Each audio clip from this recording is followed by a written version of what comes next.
What's up, students? I just flew in from yoga class and boy, are my arms tired. That was a horrible joke, I'm sorry. But I'm so excited to chat with you today about a super exciting subject.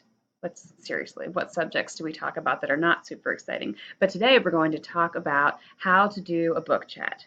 Now, a book chat is basically a way for me to know that you're doing your independent reading without, I think, without you feeling like you were tortured into taking some silly quiz or something. Because I want you to understand what it's like to be a real reader. And real readers in everyday life, I consider myself a real reader, we don't usually finish a book and then take a test on it. We usually finish a book and then we're so excited about it that we want to share it with someone else. So I want to talk to you about how you do that to get a grade in language arts class. And what we call that is a book chat. So you're going to do 3 book chats every marking period. And if you want to know the due dates, what you would do is, I'm going to make myself a smaller here so you can see. I'm going to go over here to Google Classroom. And to know all the information you need about independent reading this year, you would go to the classwork tab in Google Classroom and look at this, independent reading, and you have all this information. So here's the place where you would upload your first book chat. Here is a spot where you would upload your book snaps, which you can learn about in another of my YouTube videos. Here is all the other information you need about independent reading, including some very important things, such as instructions on how to make a book snap rubric, and then all the book snap and book chat due dates. And what we need for today is right here, the book chat rubric. I know that book snap and book chat can sound confusing. Just think of snap as in like a snapshot and chat as in a conversation. So today, this video is about book chats.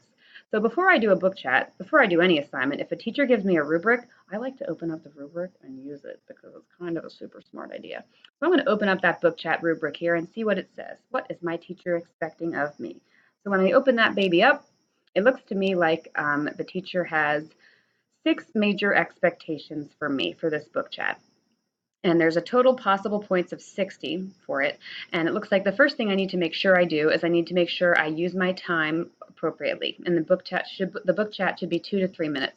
You're going to be doing your book chats in Flipgrid. And Flipgrid, I'll actually set it so that there's a 3-minute time limit. So if you try to talk for more than 3 minutes, you will get shut down. So you want to make sure your book chat is under 3 minutes, but most of the time you would want to have at least 2 minutes. So that's a good 1-minute window of time to work with, 2 to 3 minutes to talk. You want to make sure you mention both the title and the author of your book in your book chat. And you want to make sure also that you're pronouncing it properly. So if you are reading, let's see, you're reading The Giver by Lois Lowry, and you say, I'm reading The Giver by Lois Lowry, then I'm going to wonder if maybe you didn't do your research before you read. You should know how to pronounce the author's name. Imagine if you wrote a book and then everybody pronounced your name wrong and you got super famous with a name that wasn't actually pronounced properly. If everybody started calling me Sarah Whiteman, I'd be concerned because my name is Sarah Whitman. So make sure you know how to pronounce the title and author of your book and that you make sure to mention it in your book chat. The next thing it says in the rubric is you have to provide a short, clear synopsis of the plot. And fun hint, I made this rubric and I deliberately put this word short here because I do not need you to tell me every single detail of your book. And if you try, you are going to run out of time. So for your book chat, you want to think about what are the most important things in the book that you need to tell me for me to understand the plot.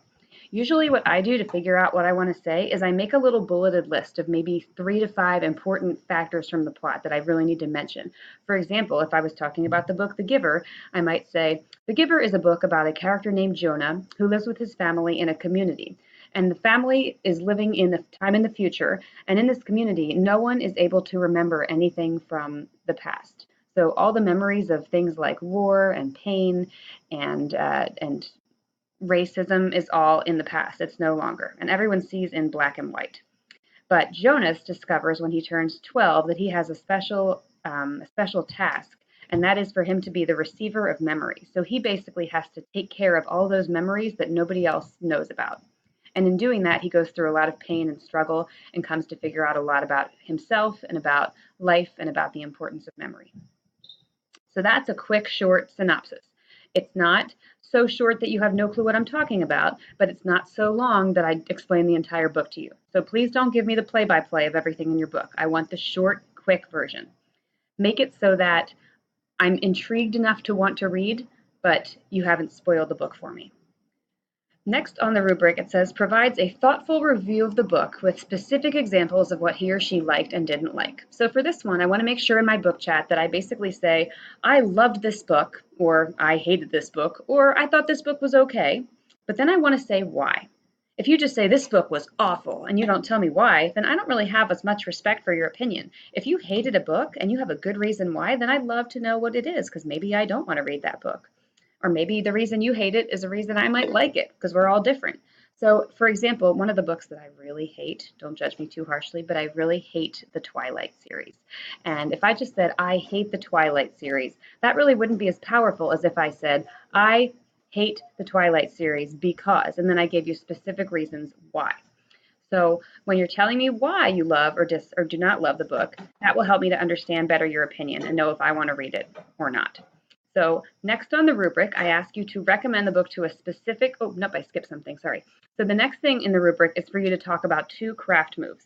And craft moves basically mean decisions that the author makes to make the writing interesting. So for example, a lot of books that I read, sometimes I'll find that the author might have a few phrases that are in a different language other than English. And maybe that's to showcase the way a family communicates by showing me some words in Spanish or some words in French. That could be a craft move. Sometimes authors use really strong figurative language like similes or metaphors. That's a craft move. Sometimes authors put a letter into a book where they show a letter between 2 characters. That's a craft move. So any decision the author makes that impacts the book and the reader's experience is a craft move. I want you to show me 2 of those in your book talk. And I don't mean show me like, hey, I found a craft move. That's not showing me. Showing me is holding up the book and saying, on page 42, I love it when the author includes a letter from the main character to her Uncle Joe. And in the letter it says, and you can even read me a little bit of the letter, but remember, you do have a time limit. So I want 2 craft moves where you're specifically telling me things the author does that are impactful. Last of all, I want you to recommend the book to a specific person in our class, and I want you to tell me why you recommend the book to them. Basically, I want you to understand how real readers work. And real readers, after they read a good book, they want to tell people about it, especially people who they think would like it. So sometimes I read a certain book and I think, oh, my sister would love this book. And then there's another book I read and I think my sister would hate this book, but my sister-in-law would love this book. Or maybe my brother would love it, or maybe my aunt, or maybe my best friend. So different books are going to be recommendable for different people, and you want to be able to tell me why you think someone would enjoy it. So if I read a book about soccer, I might recommend it to Ryan Gersick because I know he loves soccer. But if I read a book about ballet, I might not recommend it to Ryan, although I think Ryan would probably secretly love that book. So that's how you do a book chat. Now, when you're actually going to go submit it, you go to Google Classroom and you click on the link under the Independent Reading tab where it says upload your book chats here. Boom, so easy. And when you click on that, it's going to take you to a Flipgrid link. The Flipgrid, you're going to log in with Google, and it's going to take you to a nice little window with a little green plus sign, if it decides to go. So you're going to click on that plus sign. So here you go. It takes you to Miss Whitman's class, and you're going to go down. You're going to see this plus sign. When you click on it, it's going to set you up to record your book chat. And you can do it. You can do it as many times as you want, but please don't torture yourself. It doesn't have to be perfect. It just has to meet all those rubric requirements. So if you make a mistake or if you say something wrong and you correct yourself, that's totally fine. But you can record as many times as you want.